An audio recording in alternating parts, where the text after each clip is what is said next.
Okay, welcome everyone. Thanks for joining us this evening.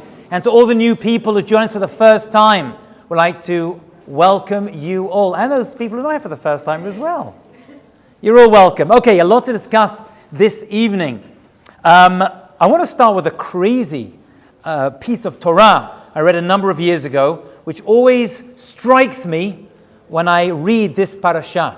Because as you know, this is something I like to find current events in the Torah portion, in the parasha of the Torah. There's a few, as you're going to see very, very clearly.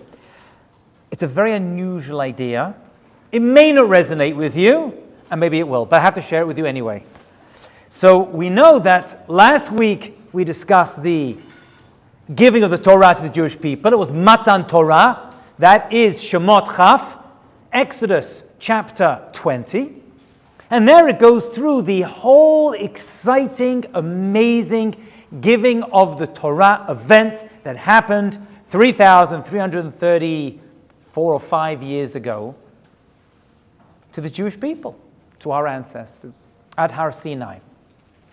And then very quickly we enter into a new parasha.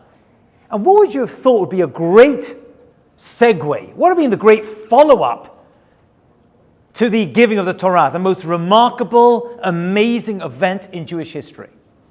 I would have thought a great follow-up to Matan Torah is a description of some of the highest, most important mitzvot in the Torah.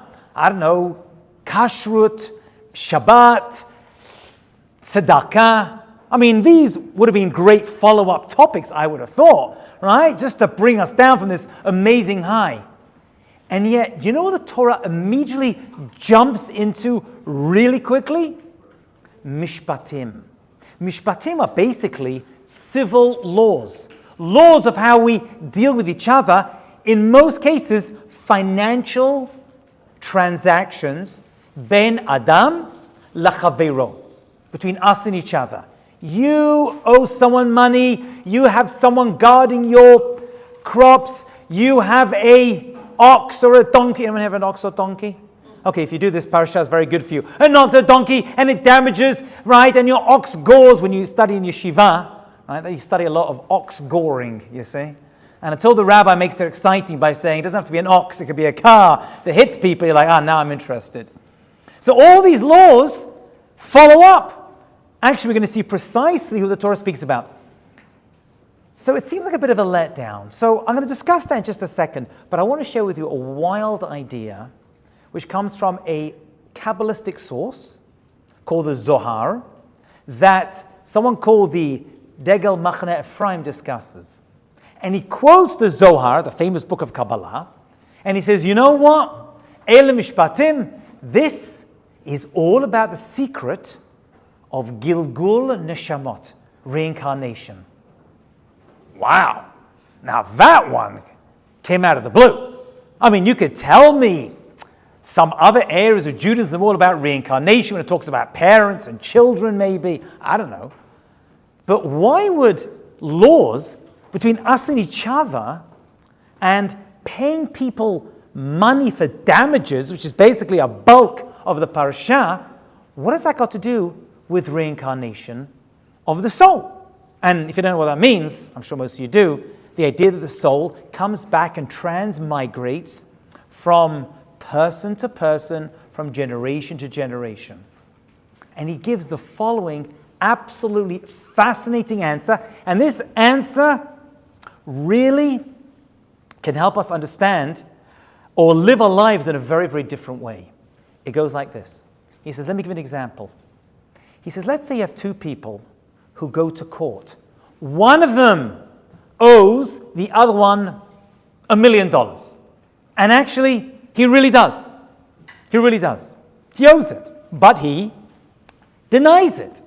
And they go to the court of law, and the judges hear all of the evidence that is brought before them. And these judges are good people, and they're smart people, and they're wise, and they're not being bribed in any way whatsoever.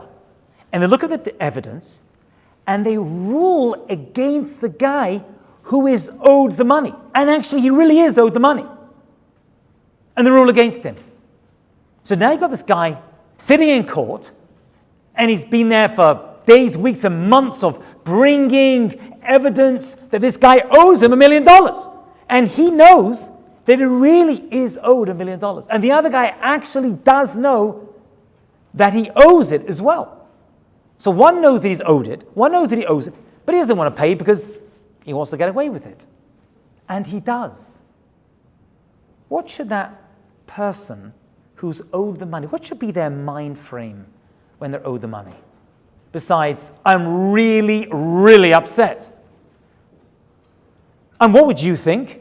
I'm like, this is life? This is Torah? This is the court of law? I brought the evidence, I'm owed the money, and look at me, I'm leaving it penniless. And he could discard all of Judaism. And he says this whole Judaism thing in Torah, it's a mockery. Right? They can't even figure out that I am the damaged party. Here, says the Zohar, is the secret of reincarnation. How?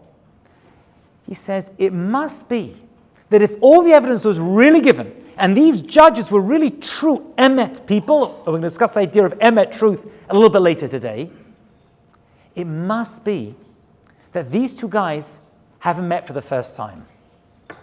They've met before. When? In a previous lifetime. And in that previous lifetime, actually there was $1 million deal that went down. But in that lifetime, it was the other way around. And they both died, one of them owing the other guy $1 million. So do you know what God did? He's like, no problem. I'm going to bring them both back so that they can get involved in some deal, and that $1 million can actually go back to its original owner, because they've now switched places in this world. That, he says, it's pretty wild, yeah? I did tell you.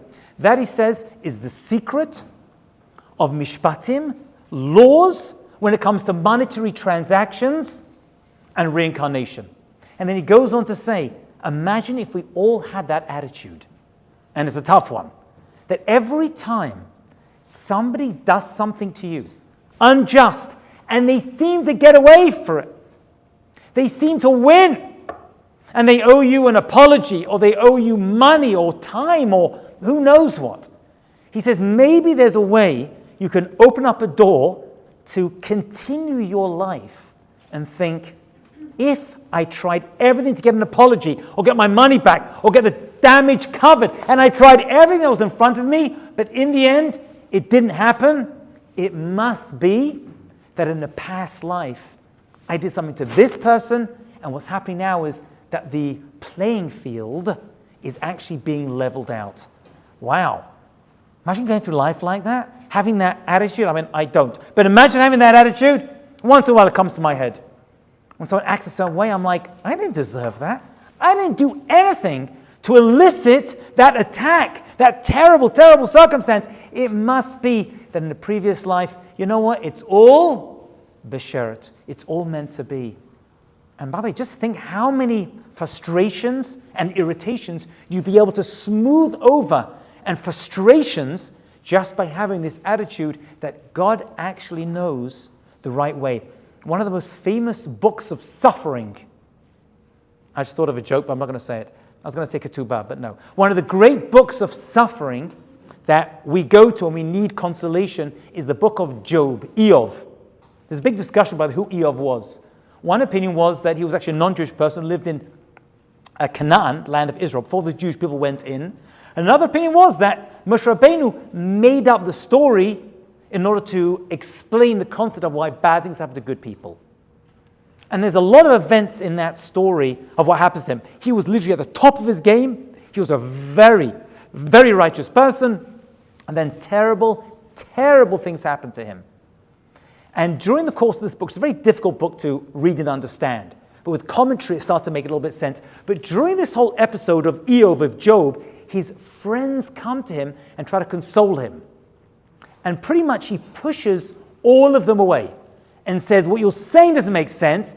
I wasn't a bad person. You can't see that was the reason why this happened. And I always mixed with good people. You can't see that's the reason. And he kind of dismisses all their arguments. There is one friend, I remember correctly, I haven't read in a while, I think Eliphaz comes up to him and says, the Ramban, he says to him, you never understand why these bad things are happening to you, because they all relate to a previous life. That's how the Ramban understands it. It's all Gilgal. And that's the only friend that Eov doesn't push away, and that actually consoles him.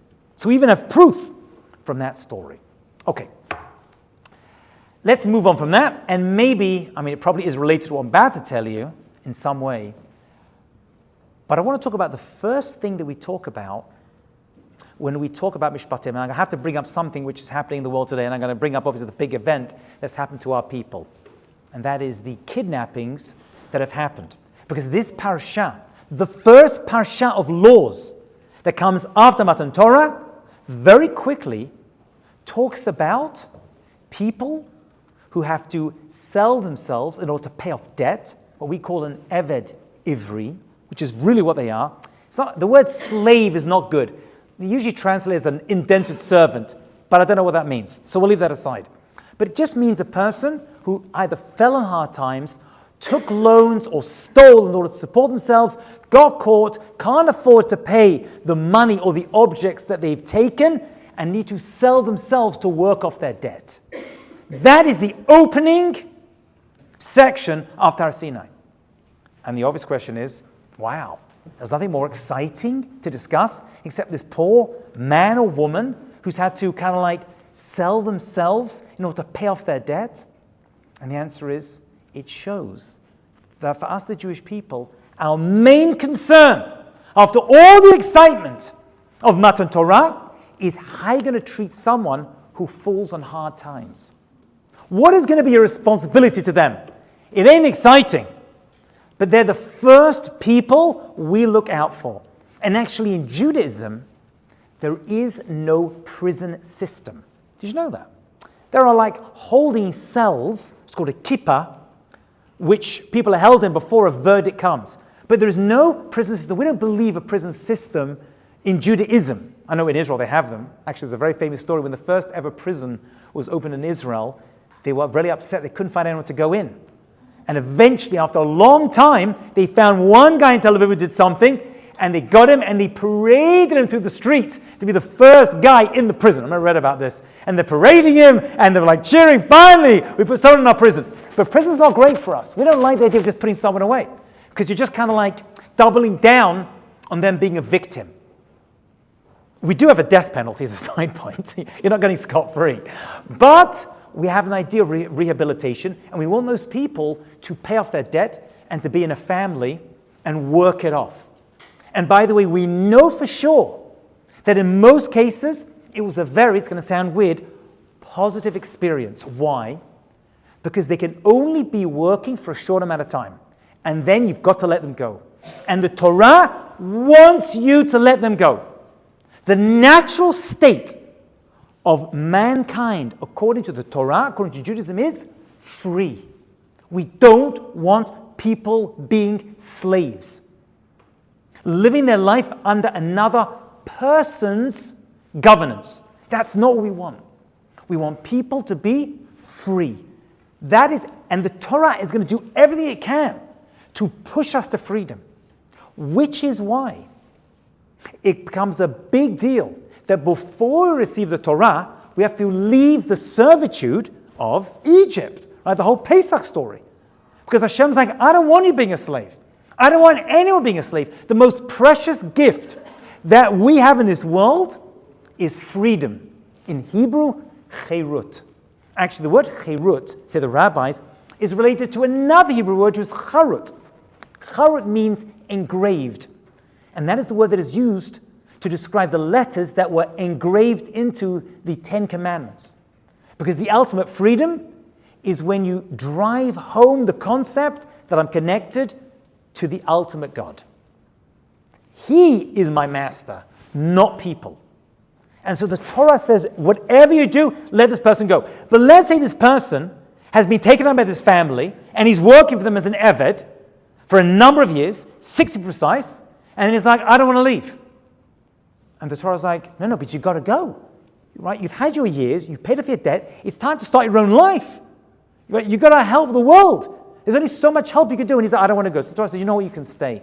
And he goes through a very unusual system where he gets have you know what the symbol is?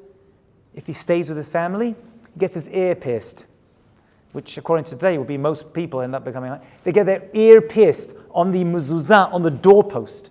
Okay, why a doorpost, and why the ear, and why it's pierced? Very interesting question, but not for now. It's a good question, but not for now.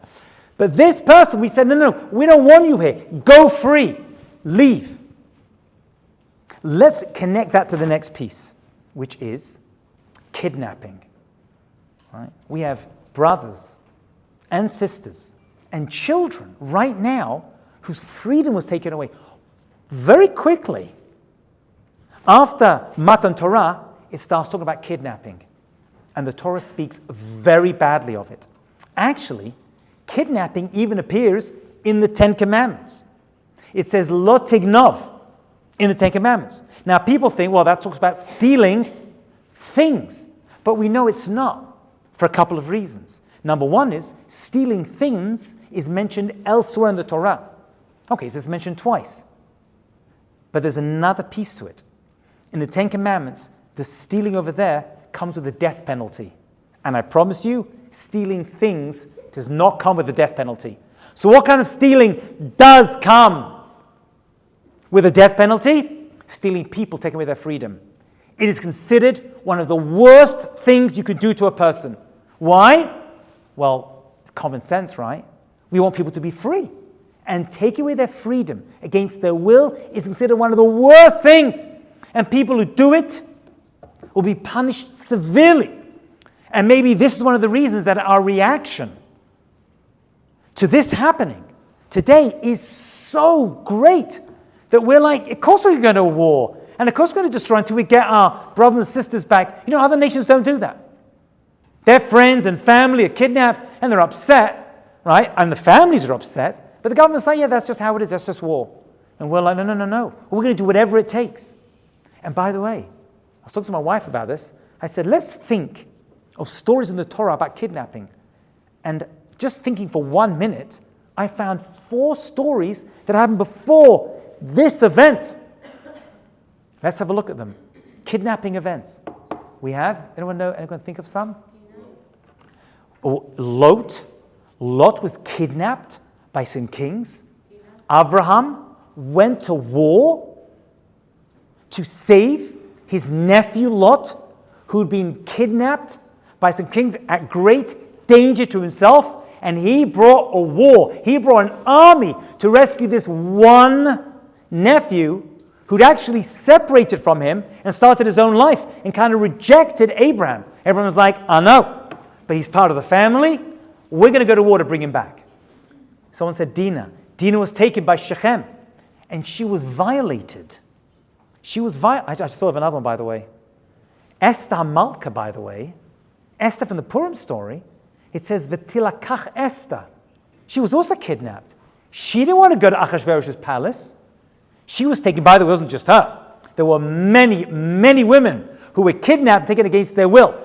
To be fair, well, it's not really fair. There were many women who volunteered for the opportunity of being married to Achashverosh. But we know that Esther as well was definitely taken against her will. She did not want to go. But they would have killed her otherwise. And she knew that somehow this was going to end up being a very important part of history. But she was taken, and I'm sorry to say, she was violated as well, against her will. There was another one I thought of. Sarah Imenu. Avram and Sarah's 2 events, right? Twice she's kidnapped. Avimelech and Paro. And both times they were both punished severely and extremely painfully for what they did until she was released. Wow, I just thought of 5.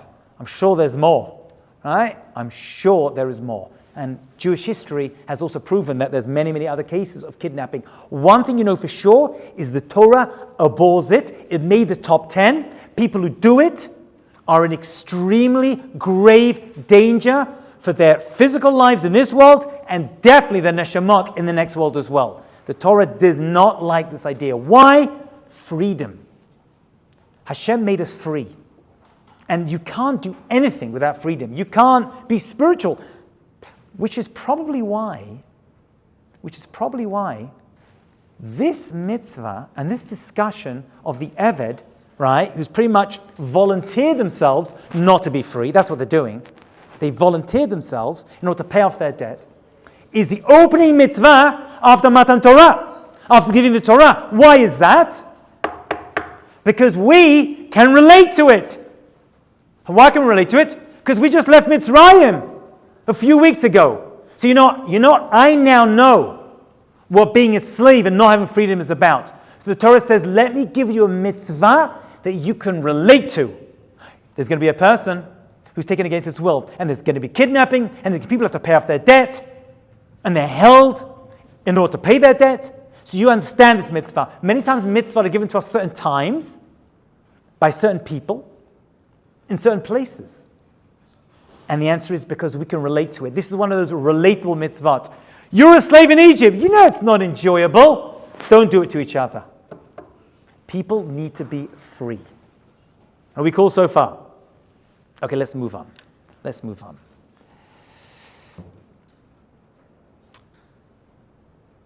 is my tenuous link. It mentions another pasuk in the Torah. There's many, many laws over here. But one of the big laws that is mentioned in this parasha that I want to mention is that you're not allowed to lie. Lying is a big deal. Now the pasuk says, midvar sheker tirchak. Stay far away from lying. It's a very unusual word. You can say, ata shaker, don't lie, but it does more than that. It says, stay far away from lying. Now, there's a big question, to be fair, whether lying over here, which it probably does involve, is really talking about lying in a court of law. You're not allowed to perjure, right? You're not allowed to be a false witness, which is already mentioned in the Sarata Dibrot, in the Ten Commandments. Lying and not being honest is seen as a bad thing. How do we know? Because even outside of a court of law, under the laws of Lashon Hara, you should stay far away from lying.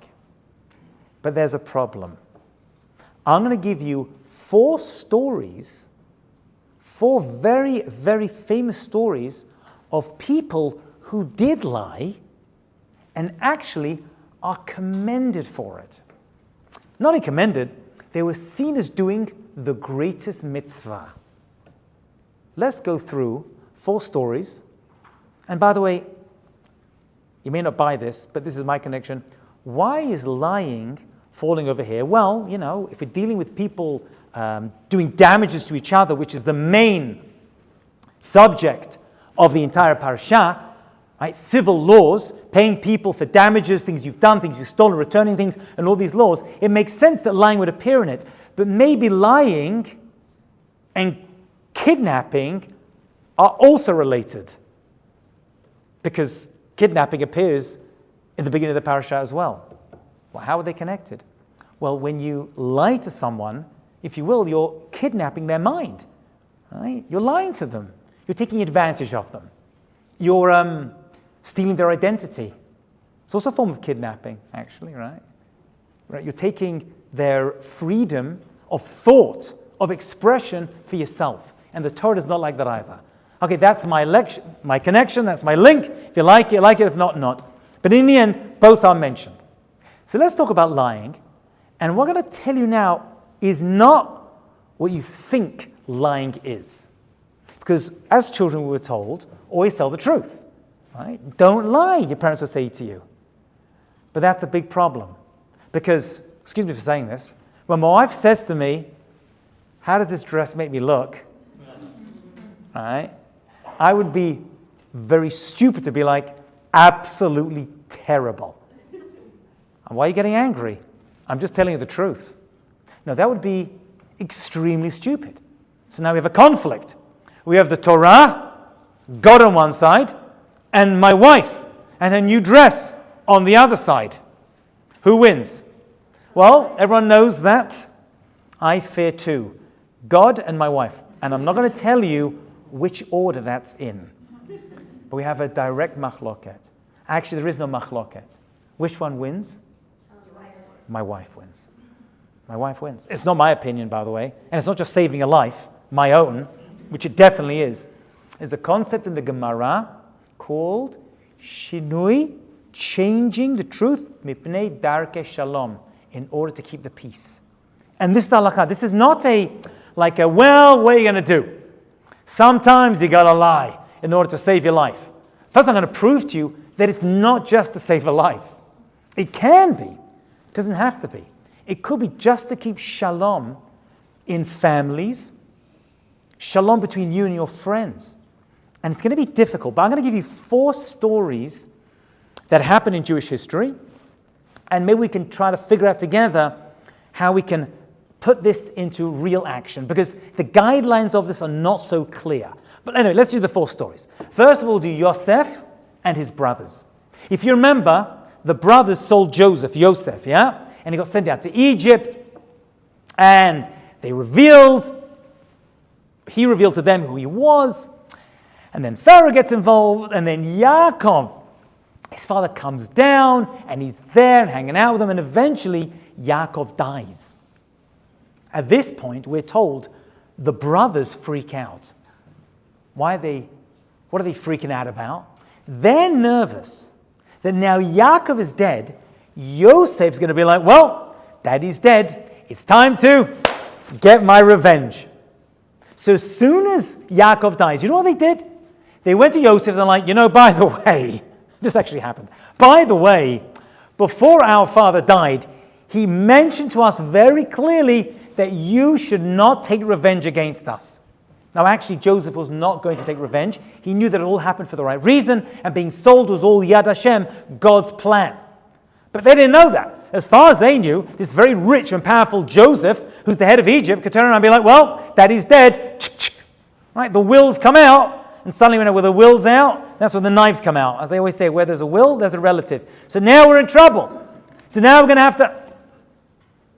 But the funny thing is, Yaakov never said that. I guess he never suspected that Yosef would try to take revenge against them. So they lied. And the Gemara says, perfectly understandable. And not only that, they did an amazing thing. But they lied. Yeah. But in this case, to save a life, or at least to save a massive fight in the family, no problem. Story number 1. Story number 2 involves God a little bit more directly. And it's the story of Shaul, King Saul, who lost his job as king to King David. And not only did he lose his job as king, his entire tribe lost their future kingship status. It originally was meant to be that the tribe of Benjamin, Binyamin, were going to be the royal tribe. And what happens? Shaul has a job. He's got to kill Agag, the king of Amalek. Doesn't do it. Loses his position, and he goes to King David. So God says to Samuel the prophet, right, grab your oil, grab your horn, you're going to go anoint David. And he's like, are you crazy? Are you out of your mind? Shaul was suffering from some kind of depression. He's going to find out, and he's going to kill me. And by the way, if you think that kings don't kill prophets, making a big mistake. If you know the biggest fights in Tanakh and Jewish history, it's kings and prophets. They are always at each other's throats. And many times they succeed in killing each other. Anyway, so now we got a problem. Shmuel's like, you want me to go tell Saul, right, that he's no longer king and go anoint King David? So you know what God says to him? Take an animal with you. Well, why is that going to help? If Saul asks you what you're doing there, just tell him you're there to sacrifice an animal. You know what God is saying? Go lie to the king of Israel. Wow. So God himself is actually telling him to lie. That's got to be allowed. But even that makes sense because it could have been life-threatening. So the first 2 examples are life-threatening examples. But the third one isn't. And now it gets complicated. So we have 2 stories of people. The first case is understandable, Joseph and the brothers. Second one, God himself, right, is telling Shmuel to lie in order to, at least save his life, which probably would have died. But now it gets even crazier. They don't know the most famous story of lying in the Torah. Hashem to Avram and Sarah. It's a wild story. Check out this story. Now, we're not just going to involve God in advising people to lie. God himself lies. I know it sounds crazy, but it's in black and white. And the Gemara speaks about it. And it goes like this. Sarah couldn't have kids. And she's an old woman at this point. And Hashem says, don't worry, you're going to have a kid. And what does she do? She bursts out laughing. She's like, don't be silly. I'm 90 years old, God. That was bad enough. But then she says, but it's not going to happen because Adoni Zaken, my husband, he's old. And he was old. Right? 100 years old. It's not going to happen. And Hashem gets upset with her for laughing and all the rest of it. And then immediately, in the story, God has a conversation with Avram. He's like, your wife, I just told her, she laughed at me. That's not good. It showed a lack of emunah, of faith. But do you know what Hashem then does? He tells Avram that she said the reason she doesn't think she can have kids is not because Avram's old, but that she's old. You get it? God changes the story.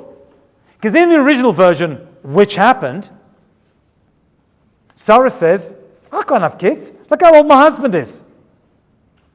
And when God retells Avram, he's like, your wife says that she's old, she can't have a kid.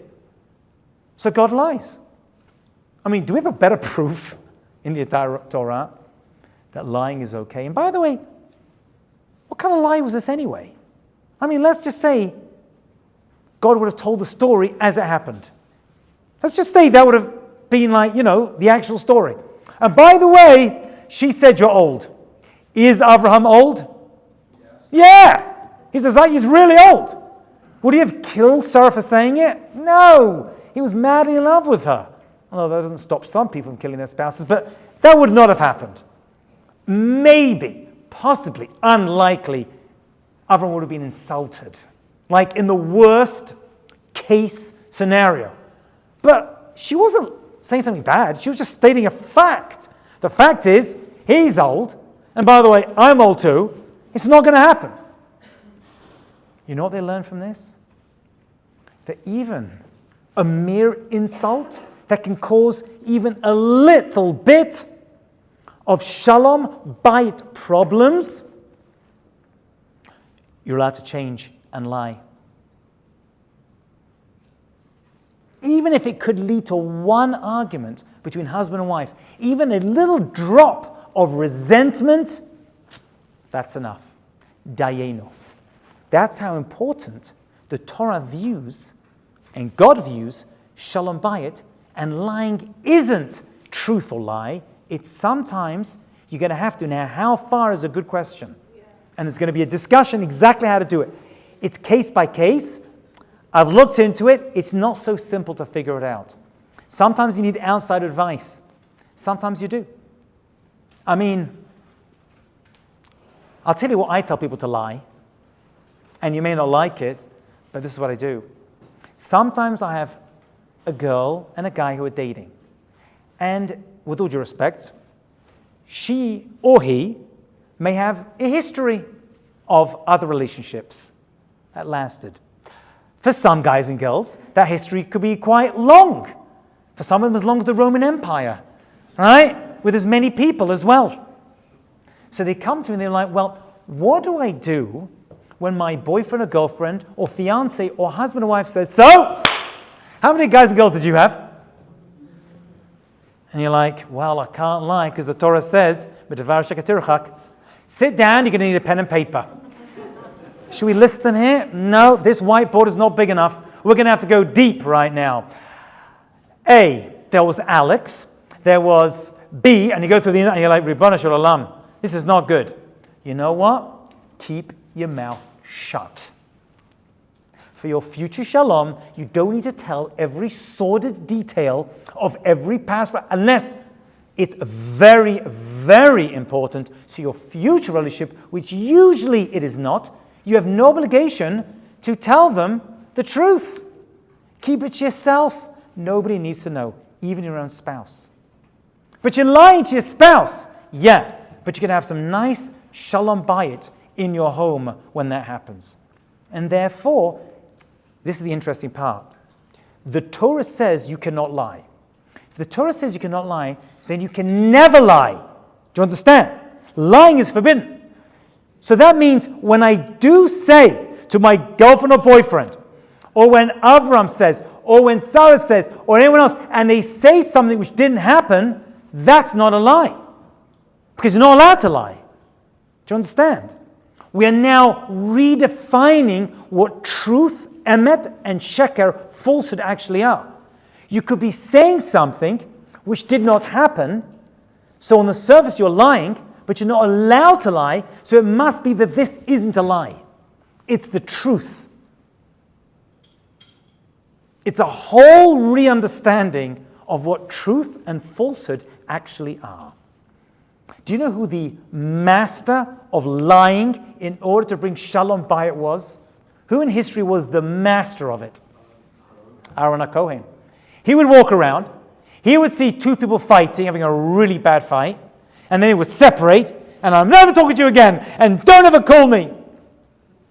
And he would wait a day or two to them to cool down. Sometimes it's a week, who knows. And he'd go up to one of the parties and he'd be like, you know, you just came over to me in the Bet Knesset. Right? But by the way, in those days, they only had one synagogue, right? You couldn't go pray at different Bet Knesset in order to get over your problems, right? You were stuck, right? We're all praying together. And as you go up to him and say, you know, the guy came over to me this morning and he says he really, really is upset what he said to you. He really wants to apologize. Never happened. He really, really wants to apologize. And then he'd go up to the other person and be like, he just came over to me crying. And he said, oh, I wish I could bring shalom. I'm just so upset what happened. I can't breathe without having this person in my life anymore. Never happened, still hates him. But then he'd be like, oh, really? He said that about me? He actually takes responsibility for being rude and mean? Yes, he said sorry 100 times. And they would see each other at Minyan, or at the restaurant, or at the party, and they would be like, and they would embrace and hug and kiss. And he did this again and again and again. Aaron told lies, but Aaron can't tell lies, because the Torah says you're not allowed to tell a lie. So that was the truth. We've created something called emet, and emet is true. And I always like to point out, emet lasts. That's why the first letter is an aleph. And the middle letter is a mem, which is the middle letter of the alphabet. And the taf is the last letter. And each one of those letters has a flat bottom on it, right? They've got two legs, each of them, because it's going to stand. And sheker is not like that. Sheker comes to a point. A shin comes to a point, and a kuf is on a point, and a resh on a point. Eventually it's going to fall. The truth is going to come out. That's the way it always works. And by the way, Aaron went even further. There's a story the Midrash brings down of a man who got into a fight with his wife, crazy fight. And he turns around and says, I am not going to let you back in this house. You better go back to your mother and father until you spit in the eye of the high priest. I guess that was one of the insults, just to throw at each other, right? And she left. And then Aaron heard about this. He's like, oh, yeah. You know what happened in tent 15 last night? They were at each other and heard them say this. And he would see this woman, this Aaron HaKohen, the high priest of the Jewish people, right? The one who went to go into the Holy of Holies every Yom Kippur. And he'd be like, oh, my eye, my eye. And he walked past this lady. You're like, oh, my goodness. Can you see anything in my eye? Can you see it? She's like, no. He goes, I need some water. I need water, please. Something. I can't. Spit in my eye. And I guess she kind of got it, because that's going to be her ticket back. And she spat in the eye of the high priest. And he was willing to embarrass himself in that situation just to bring shalom. That's how far even Aaron HaKohen went in order to bring shalom between people. So now we have truth and we have falsehood. What is the ultimate truth that we of the Jewish people live by? What's the ultimate truth? That there's a God. And things don't happen by coincidence. And everything that occurs happens for a purpose. Whether you believe in reincarnation, that we spoke about before, or whether you don't, because you don't have to. It's not one of the principles of our faith. And you want to believe that God is just and everything happens to the right time, for the right people, at the right place. Where do we testify about that? On Shabbat. Shabbat for us is the ultimate truth. Actually, Shabbat is considered to be like testifying in a court of law, which is why you testify, you sign in at a court of law. Standing up with your hand on a Bible, which is an ancient tradition, and they still do it today, which we Jews take very seriously, which is why we don't swear on a Bible, we affirm, which is why when Mike Pence swore in Ambassador Friedman as the ambassador, he swore him in, and Ambassador Friedman was a religious dude. He put his hand on the Bible and says, I affirm, he doesn't swear. It's a big deal. Because swearing is, I absolutely promise you this is the truth. Without a shadow of a doubt. And that's a big, big thing to do. Are you sure what you're about to testify is the truth, the whole truth, everything but the truth? And so swearing in Judaism, making a shavua, was a big deal. And the people who had to do it were warned, are you sure you saw what you saw? Are you sure you didn't see what you didn't see? Please be very, very clear. So most of us, thank God, don't need to go through that. Thank goodness. But once a week we do. We stand up like in a court of law and make Kiddush on Shabbat. So Shabbat ends up becoming the absolute truth that we testify to at least once a week. I try to bring Shabbat into every shiur I give. Shabbat is the ultimate truth that exists for us in the world today. And that is that there's a reason behind everything, because God rested for 6 days, worked for 6 days, the rest on the seventh. We follow the same pattern. We have a godly trait that is emet, that is truth. So actually, when you tell the truth, no matter which form it comes in, all right, whether it's for Shalom Bayit or when you do it, you're actually becoming like God. And that's why it says, stay far away from Sheker. Because it cannot come anywhere near you. Be very, very careful with it. Because everything you do is going to revolve around it. And as we said, eventually the truth always, always comes out. We'll stop over there. Chazak v'amatz. Any questions or thoughts on anything I said? Fabulous. Have a great night. There'll be food. And Rabbi Reuven is going to be speaking shortly. Pieces at the back.